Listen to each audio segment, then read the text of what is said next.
Dr. Azar, too.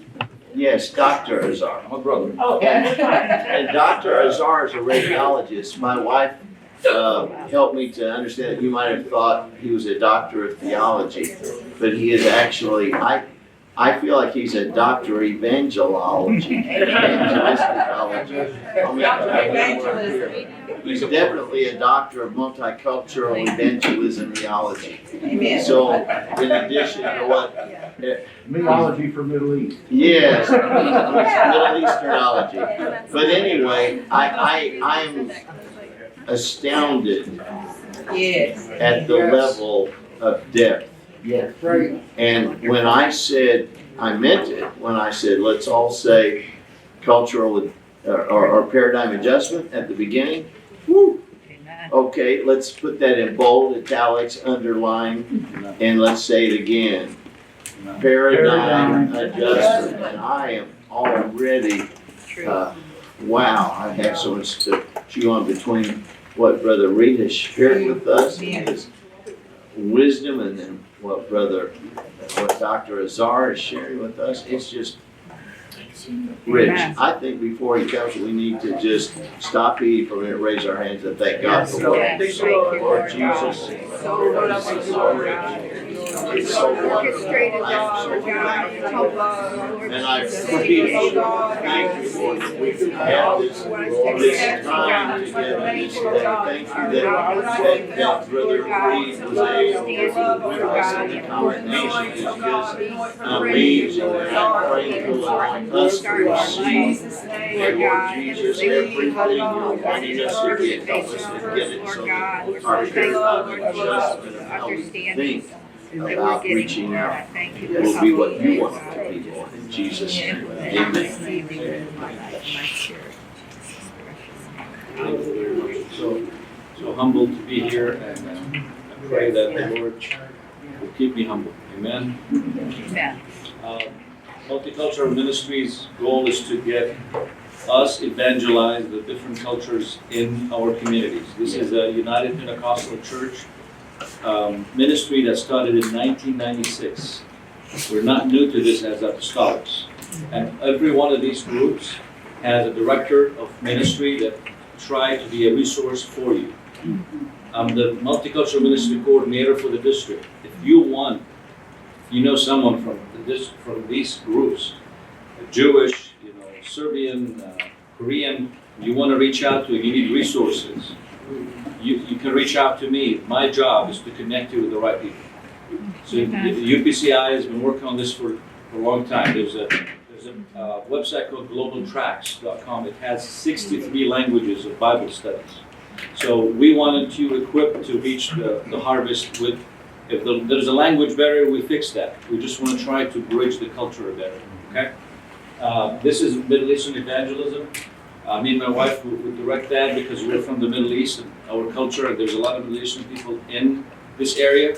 So our focus is also Middle Eastern culture, but we found there's a lot of things in common between Middle Eastern culture and Asian and even North African culture, and that's what we're going to try to share. One of the most important things when we try to communicate between two individualist collectivists is actually the way we understand relationships. So we want to talk a little bit about relationships. Individualistic society members do not accept situations where power is distributed unequally. So if you look at collective culture, society accepts an unequal hierarchical distribution of power. And that people understand that their place in their system. I know that this is the boss, and I'm not the boss. The extent to which the less powerful members of institutions and organizations within a country expect and accept that power is distributed unequally. That might feel so far from what we believe.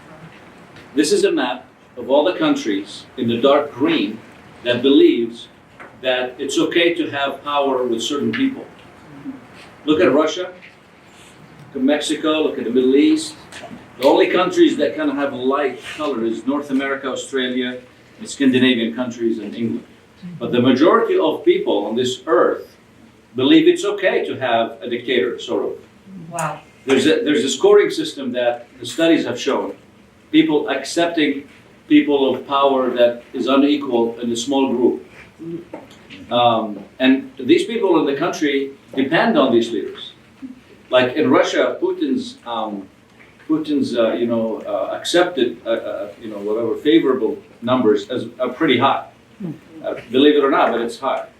So in the West, people are relatively independent and from in-groups, and usually less dependent on powerful people. So you hold your leaders accountable. You go and vote them out, and you sue them and whatever. That doesn't happen in other cultures. And I'm going to tell you why this is important in ministry. This is just the score of how much power difference people accept compared to Russia and the United States. This is the power distance in Russia, 93 out of 100. They accept power with small people, smaller group of people. And they're also very, you can see the purple is the United States, the United States is 40. Wow. We don't like that. So there's a cultural gap here. The other cultural gap between individualism and collectivism. The United States, so high individualism, and Russia is very collective. So with that comes to mind, people, when you interact with them in the collective culture, their look at their perception of hierarchy and power is different than yours.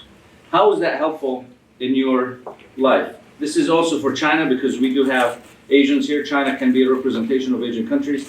It's the same difference as well. So, authority, hierarchy. In that culture, usually kids are not allowed to speak up in adult gatherings. Influence increased by age. Doesn't have to be wisdom. Age is an important factor. There's a huge respect to elders. When you have people over, you don't start with the kids if you're inviting somebody from that culture. You didn't say, let's feed the kids and then we get together. Usually, elders eat first. Older people, kids go to the end. The elders sit in the center of the room, and then the kids on the outer part of the room, on the edges. If you have a youth from a different culture coming to your church, encourage them to honor their parents, because if they don't, and the parents consider that my kid is going to this church and he's being rebellious at me, you're not going to that church. Right. You lose that kid. So they would love to be heard, and the younger people. So if you allow them to speak, because they're not allowed to do that at home, you will gain their interest in your group. The young people respect authority. They will be good in your youth group because they're respectful. They learn how to be respectful. Otherwise, they're going to be punished, mostly physically. The father owns the kids in Islam as a culture. If you win the wife, and the man will take their kids away. She will lose her kids if she changes her faith. So the price has to be understood ahead of time. When you win somebody from that culture, allow them to maybe not announce their conversion, maybe stay in the home, reach their kids and family without that huge price. So when you require them to convert publicly, you start coming every Sunday and start changing your way you look, I mean, she's risking losing her children. Wow. Now, so also the statistics are clear. When a mother comes to Christ, her family will join her at church only 17% of the time. But when a father comes to Christ, the family joins him 93% of the time. Wow. This applies in an individualist country. Imagine a collectivist. Right. So when you're reaching out and you have a connection with the family, your focus has to be on the authority of that family. You have to have a good connection with the father. If not, the father is not available, the mother. If not, the grandfather. You have to build a good rapport with the family, hierarchical structure. Winning kids, bringing them in the bus to the church, that doesn't mean that the family is going to approve of what they're doing, and that doesn't mean you won the family. You have to get focused on the head of the family. So the other thing I encourage pastors, people in ministry, is that for a collectivist, when you bring him in, it's okay to introduce yourself as a pastor. What's your role? They respect that. It's okay to give a business card. It's okay to be official in a sense, because they respect titles, they respect business cards, they respect authority. So use that. In the United States, usually you try to be friends with everyone, you have a connection, but that doesn't really translate, because if you're so humble, in a sense, I mean, you should be humble, but if you're very mild in your approach to people, they won't respect you. You have to exert your authority. They're used to it, and they expect it. Wow. If you don't have that authority, they don't think you're the boss. So you will come, and they always respect authority, and they will respect the words that you say in their life. So the challenging part with this is that if they don't like you, and you win them, and you're the pastor, and they're not going to go and tell you why they're bothered by you because they respect you. So they're going to start gossiping and telling other people. That's collective cultures have a lot of gossip against leadership because they accept it the way it is, but we don't like it. We cannot change it. We just go tell everybody how dissatisfied we are. You have to be careful how to talk with these people, but you have to bring them all, and you always try to check with them. Are things going okay? Tell me if there's something wrong, and you have to press them to tell you, especially if you notice anything wrong, because they're not going to be very respectful that they will not share anything against you. Also, they try to circumvent your power, and that breeds the ground for gossip. So be careful. Now, social norms. There's a lot of respect for hierarchy in age and status, and you don't break that. Everyone has a role based on their age and their gender and their position, right? There's hierarchy. You maintain honor by acting according to that role. If you're 18 and 19 in that culture and you want to be a leader in something, and you have to get approval from everyone, because that becomes a challenge to your leaders. You have to be aware of that. Doing what is expected of you, regardless of your preference, to ensure that other people think good of you. Because that environment tells you who you are, if you're good or not. Address people as uncle, mister, no first name. Even if you're a pastor, present yourself as a pastor. And if you're a family member, say, I'm Mr. So-and-so, and address them the same. Respect teachers. They do respect doctors. They respect police officers. That's why a lot of collective people are good citizens. They think, hey, immigrants don't cause a lot of trouble. That's true, because they've learned to respect hierarchy, and they get severely punished if they go against authority, like police and doctors and teachers. So you use that to your benefit in evangelism, okay? You have to know that when they raise children, everybody's raising the children. It's not just mom and dad here and the grandparents on the side. Everybody's raising their children. So if the uncle says, hey, I don't want my nephew to go to this church because they're teaching him so-and-so, he might stop going to church. So everybody influence that decision. One of the things you have to remember is that they always try to be fair in the relationships and include everyone. So usually when we gather in what we call here, whatever, cocktail parties or whatever events, this is how we look. In the United States. Every 2-3 talk to each other. In that culture, everybody wants to be included. It's actually almost disrespectful if I give you my back. So these people giving each other backs, this is not considered respectful. So when you have people over, try to be cautious about that. We had a Apostolic Youth Corps trip to Dearborn last year. And then we went and had dinner at a Muslim friend home in Dearborn. And we decided to talk about religion and just have open discussion about Islam, Christianity. And we opened up by saying, hey, we know you want to convert us, and you want to convert you. Let's get this off the table. Let's just talk about our religions. Have questions about the head covering, questions about God, nature of God, and all that. This is how they see us. Wow. Naturally, they set us outside. It was summer, and they put it in a circle.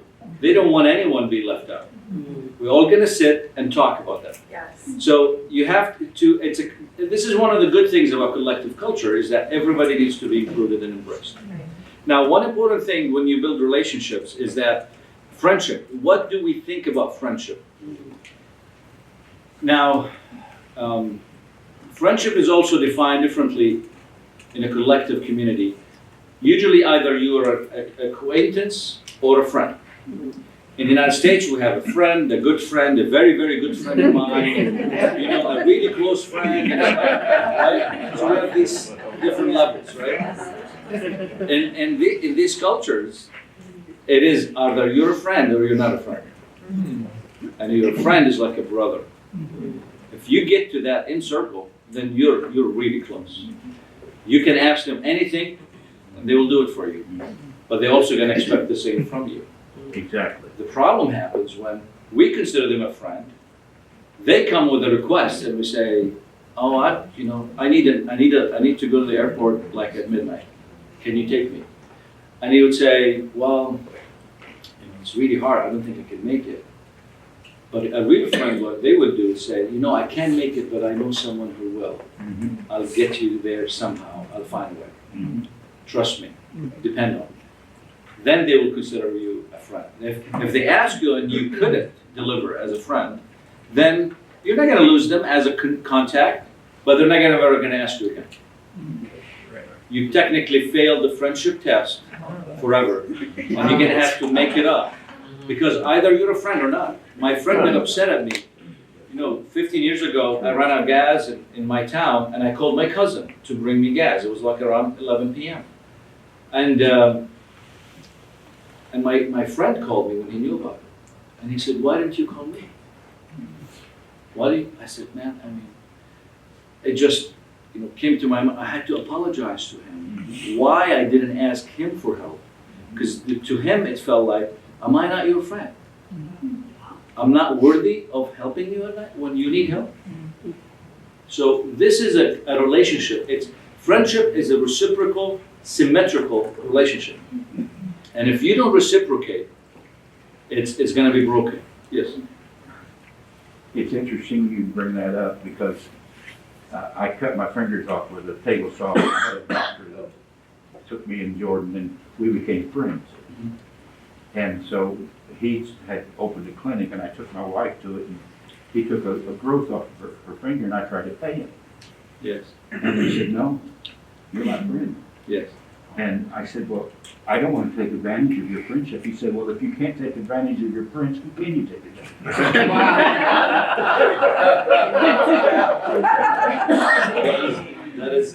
That is true, because it's a reciprocal. Exactly. Expected reciprocal. Now we consider friend, "Hey, I know you, you know me. We text, we talk." Yeah. But there's nothing, you can't call them at midnight and say, "Hey, I have a guest, can you get me?" When you read the Bible, and the Lord tells that parable of the friend who asked for bread, Yes. knocking at his door at midnight, and that guy refuses. It's a different concept, but the example is, a friend is expected to knock at his friend's house when it's inconvenient, when he needs help. Then who should I call? In these cultures, there is no roadside assistance, there's no insurance, there's no, right? Wow. You call family, you call friends. Exactly. And here, individualists are all independent. I don't need anyone. Yeah. In our church, I ask everybody who, I'll do it here. If you have a choice, if you need money and you have a choice of borrowing from a cousin or from the bank, who would go and borrow from a cousin? Couple two. Which culture are you from? Togolese in West Africa. West Africa. Collective, which country ethnically are Jamaica? Jamaica? There's only two guys that is. The only two collective. My wife is right. So we're used to be dependent on family. Yeah. Not banks. I trust my cousin, he can wait on me, I can get more money, less money, I can pay it in parts. Amen, right? But here, I got a bank, I'm not gonna beg anyone for money. I'm not gonna ask a cousin, and he's gonna keep mentioning to everyone, and he's like, but back home, everybody knows that I owe my cousin, and it's fine. So it's a different level of friendship that we're talking about. Hopefully that was clear enough to say, family is strong, friendship is very deep, and you have to understand that you have to meet their expectation in friendship. And a lot of people come to church and leave because they don't feel like they built friends in church. Because that gap was never bridged. That hurt. When I ask you for something and you say, well, I'm really working that. I mean, you have a legitimate reason not to take him to the airport, but you never offered to help in another way. So when I say no to my friend, I always give an alternative. Let me check. I might send you an Uber. I have an account. Or maybe I can send you my brother. My brother might be free. Let me check. Don't worry, I'll find you something. Depend on me. And that's what they want to hear. And it's really a beautiful relationship. So, and you can actually ask them for the same. Instead of, if you want them to set up for an event, he would come and bring his friends. Mm-hmm. Brother Joe told me about this. A friend of his was a carpet layer in Detroit, and he's from Iraq, he said. And he heard him on the phone saying, we're going to be moving tomorrow. He brought 4 people to help him move. Mm-hmm. When he offered him money, he got offended. He said, you're my friend. I want that friendship. This is very healthy, very helpful. And it's also a culture that the Bible had. So Jesus gave that example to us. The friend go ask for bread. It was usual, it is common. So I hope you will be open to that difference. Now, individualist friends come and go. If you're a friend with a collectivist, it's forever. It's for life. It doesn't matter if you leave the country. If there's a way to connect, they will connect with you. And the relationship builds slowly, though. You don't get to become a friend easy. It takes a lot of interaction, reciprocal connection. Yes. Trust is built, then you reach that point, and nobody knows when is that, but they feel it in their mind. So, in America, we have this kind of almost like an unwritten kind of thing here, but like a friend that maybe I may not talk to him every day, but I'm good friends with, and then maybe 6 months we haven't talked, but when we talk, it's like we pick up right where we left off. Just no big deal. Is it that way, like the same, or is it something that we have to be very intentional about having constant conversation and talking and building? Like, what kind of a like we almost have like distant friendships, Yes. but we still consider each other good friends. Correct. Like, what is I'll the? give you an example. My dad was in the hospital last week. I usually, all my friends from Jordan, who I left 15 years ago, I haven't seen them for 15 years. I'll text every Ramadan, happy Ramadan. I text every Adha, every Fitr Eid. I check on them randomly by text. When I go to Jordan, I try to see them. Might not work, but it's fine, I try. You keep that distance connection live. Right. Now, when I need help with my dad, they're taking care of him, A to Z. He would tell me, hey, you're my brother. Anything your dad needs, he should call me directly. He doesn't have to go through you. Just call me. He's a Muslim friend, he's a physician, and he's a good rank in the hospital. And I connect. The doctor who took care of my mom before she passed is in a different hospital I worked at. I still text him every occasion it happens. So you intentionally keep that connection. And they intentionally respond to you because they want to keep the connection. If they stop responding, Right. they're not interested in keeping the relationship. Right. And I'm talking, I've been out of the country 15 years. So it is an intentional effort to keep your friends. Wow. And that's, I'm not saying you have to call every week, but every sad situation, I send condolences. And every good occasion, I send congratulations. And every feast or holiday, I send them a text or a card. And I pick a good one, a nice one, not just a regular, hey, generic. And I put their name in the text. I'm not sending a group message. It's a personal thing. I spend time doing this because I value the relationship. Yes, thank you. Wouldn't you also say it's important when you're developing those relationships that if they text you, because we all get the habit of it here in America, we prioritize. And like I'll get back to that later, you need to purposely stop what you're doing and respond to that text so you don't forget to do it. Yes. Because they made the effort to reach out, so you need to follow up with it. Because if I don't, they will consider this a message that I'm not interested in. Right. So it's very essential. I get calls at night sometimes from the Middle East. They have an urgent question, and I pick it up. Yeah. Excellent. One of the issues you'll handle with ministry is how they handle problems. They always try to preserve the relationship with you, and if they have an issue with you, they won't tell you directly. So they always go around the problem. And they don't like confrontation, collectivists. They don't want to mess up the relationship. So it's always, the way is to keep the relationship going is to avoid problems. This is not healthy. This is one of the downsides of the culture. But you have to always be aware that they suppress their feelings and emotions so they will preserve the harmony of the relationship.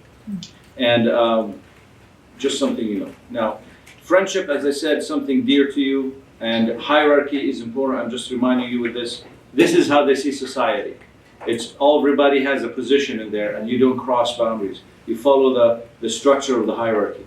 One of the challenging things with that culture is that the relationship pattern is very confusing. On the red side, the relationship is very complex. Everybody knows everyone. right? And everybody has a connection somehow. And they would tell you, hey, I know someone who can do this for you. And they call them and they have the connection. In the United States, our connections are limited usually. Maybe our friends on this table don't know the friends on that table because it doesn't have to. But if you go to collective culture, they probably know every Korean in town, every Asian in town. So they're just knowing. Why? Because this is your network of friendship and support. So an important thing also in the relationship to maintain it is people are accountable for their families. So these friends are accountable to each other.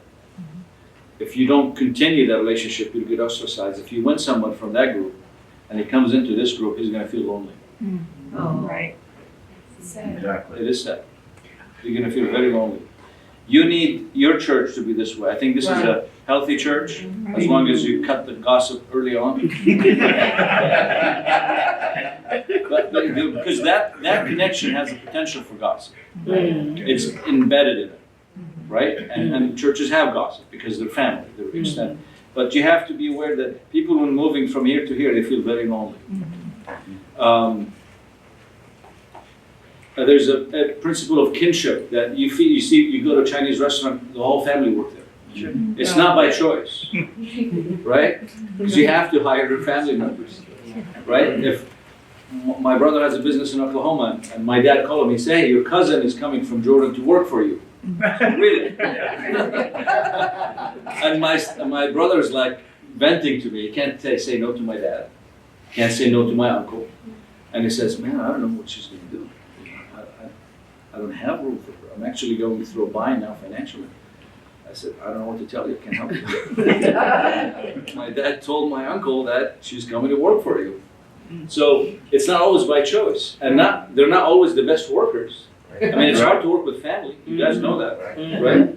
So, but it's kinship is expected. And if you hire people from the family, you get honor in that culture. And it's very useful. So they're going to come to the pastor. Say, Pastor, I'm looking for a job. Can you check with someone who can hire me? They expect this from your pastor. Because you're family. Can you ask someone in church? And I know we do the opposite in churches. I had a friend in church who has a business and say, hey, why don't you hire church people? They say, oh, it can get dicey, man. I can't fire them, they get upset. I can't, you can't tell them you're doing a bad job. It's a problem. So culturally, in churches, we don't do that. Right. Now, that's a big cultural difference now. They expect you to be family and find them a job. Yes, sister? How would you adapt what you're saying into a church now? Good question. So, I'm telling you their expectation from you. I'm not telling you that you have to meet that expectation. Right. If you say that this is something we don't do for such reasons, it created problems in the past. We value you, we love you, and we would love to help you. Maybe I can be a reference for you. I know your character. But I cannot really ask anyone in church to hire you. It's not our culture. So if you explain, rather than say, no, I can't, it will make a big difference. And I'm not saying these people are unreasonable. They are. And they want to come and live in this country. They are open to adapt the new culture. So if you teach them why, they will do it. But if you treat them like any other member of the church, say, no, I'm sorry, I can't, I don't know anyone who has that, they will feel offended. They feel like, do not help them. If you explain, they'll be fine. And a lot of what I say, I hope I didn't project it in the sense that I want you to change to become a collective to keep people. No, but if you're aware, you can actually accommodate. If they just feel that you're willing to make a change, they will love you for that.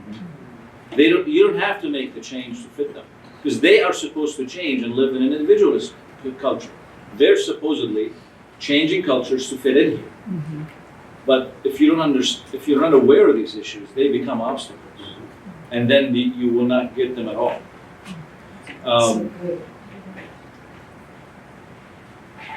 When someone from a collective culture gets born again and join the church, even Christian Chaldean, they will lose their family and their job probably, and the kinship plays a role in that, because if he's hired with his cousin and his cousin goes to the Catholic Church and you came out of that, he's going to fire you because you left the family. So sometimes you're gonna have to say, I need to help you to keep you. You have to figure this out. It might not be, can be an exceptional thing, but if they lost their livelihood or risking their livelihood, they expect the church to help out, and I think it's fair to do that. So exceptions are well accepted in these situations because otherwise they just can't afford to come to church. Right? Now there's an element of shame when you leave the kinship, and if you don't do it, you become like my brother. If he doesn't take my cousin, he would be shamed. Everybody would know that he did not do that. When he comes to visit the country, he might not feel welcome anymore. He might not feel included anymore. He might not be invited to weddings anymore. So there's a level of shame that comes in with not playing the game of kinship with him. And that's why people from other countries, they clump together. There are two reasons. One is it's more comfortable and more rewarding to have your own people. They hire you, understand the culture and everything.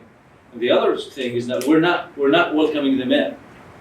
I should say, we welcome them if they want to come, but they're not feeling wanted to come in. And there's a difference between you're welcome to come or I want you to come. They respond more to I want you to come than you're welcome to. The welcome means, it's by choice. I want you means I'm pressing you, I want you. Yes, sir. Yeah, in the example of your brother, if he didn't hire that person, does it take only one failure to shame him? I mean, he hit a level of shame, but does it only take one to destroy, or just to make an impact and a series to destroy? Let me give you the complexity of the situation. If that person that he needs to help has no other resources or really needs help in a bad situation, then his no is more meaningful. If that person has other options, other venues, and this was one of them, it might not be shamed as much, right? If he has a lot of clout with the community, that he hired people before, then he has a lot of points to lose from.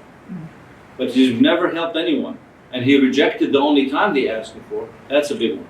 Okay. So that's the complexity of the relationships here. Everybody remembers everything you've done. There's history recorded of all your good deeds and bad deeds. And this is your currency that you use in the community. And this continues since the Roman times. These big guys will fundraise a big entertainment thing in the Colosseum. Everybody loves that. Caesar, because he funded entertainment for free for the public from his own money. Right. So he gets a lot of points with that. So he can get a lot of power with that. So it's almost like people keep track of everything you do in a collective, and they remember it. And it comes back to you. You're smiling, brother. I think it's probably similar to your culture. So it's always a challenge how to deal with this. But again, if you're open and willing to listen and understand, it will be very helpful. Something to keep relationships sometimes, this is specific only for people from Muslims, because shaking hand between man and woman can be offensive. My suggestion, if you suspect that person is Muslim, wait until, don't stretch your hand to shake if it's a different gender.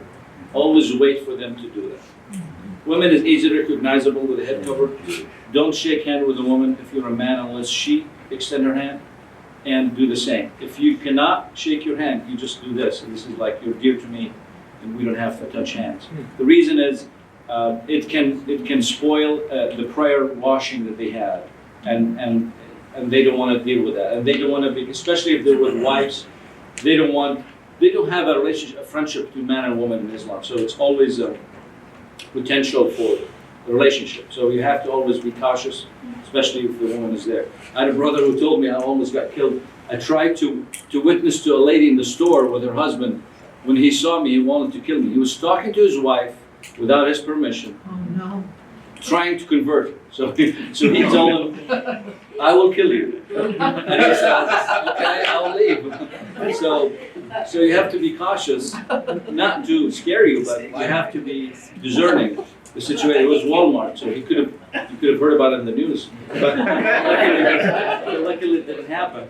So he backed up, and he was so excited. I said, hey, Shane, man, you have to be careful with different religions. He said, I don't know. I said, well, you have to learn, because it's on you. Right. They're not gonna have a sign and say, you can't shake my hand. So, men to men is okay, and there's different ways that they tell you that they're really, really close to you. A regular shake hand is fine, an embrace might be you're closer to them.